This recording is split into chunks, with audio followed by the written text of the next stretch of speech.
कैसे बनते हैं अघोरी? जानिए क्या होती हैं ये साधु बनने की पूरी प्रक्रिया और नियम। अघोरी बाबा महाकुंभ में आकर्षण केंद्र थे।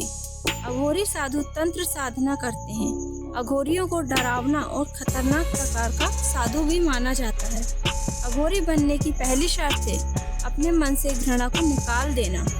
ऐसा माना जाता है अघोरी मानव के मांस का सेवन भी करता है, हालांकि यह सच नहीं है।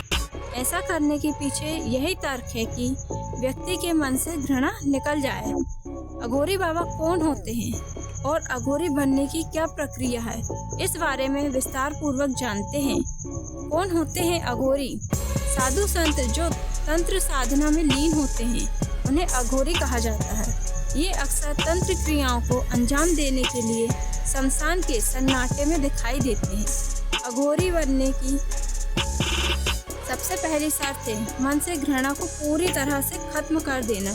वहीं इसके अलावा जिन चीज़ों से मनुष्य जाति घृणा करती है उन चीज़ों को भी अघोरी आसानी से अपना लेते हैं। क्या सचमुच डरावने होते हैं अघोरी?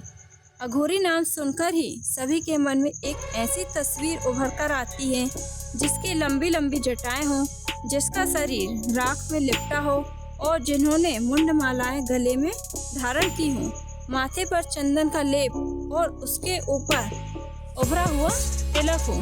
यह डरावना स्वरूप हर किसी के मन में भय पैदा कर सकता है, परंतु इनके नाम का अर्थ विपरीत होता है। अघोरी एक ऐसा व्यक्ति होता है जो किसी से भी भेदभाव नहीं करता। यह अक्सर आपको शमशान के सन्नाटे में जाकर तंत्र क्रिया करते हुए देखे जा सकते हैं। अघोरी शब्द का अर्थ है जो घोर नहीं है, यानी जो डरावना नहीं है, सरल और सौम्य है।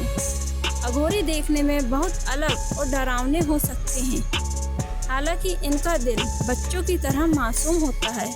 इनके अंदर जन कल्याण की भावना होती है। अघोरी की सबसे बड़ी पहचान यह है कि वो कभी किसी से कुछ नहीं मांगते। अघोरी बनने के लिए देनी होती हैं 3 परीक्षाएं। अघोरी बनने के लिए 3 प्रारंभिक परीक्षा देनी पड़ती है। अघोरी बनने के लिए जरूरी है एक योग्य गुरु की तलाश करना, गुरु द्वारा बताई गई हर बात का पालन करना। इस दौरान गुरु द्वारा मंत्र दिया जाता है, इसे हेरित दीक्षा कहा जाता है।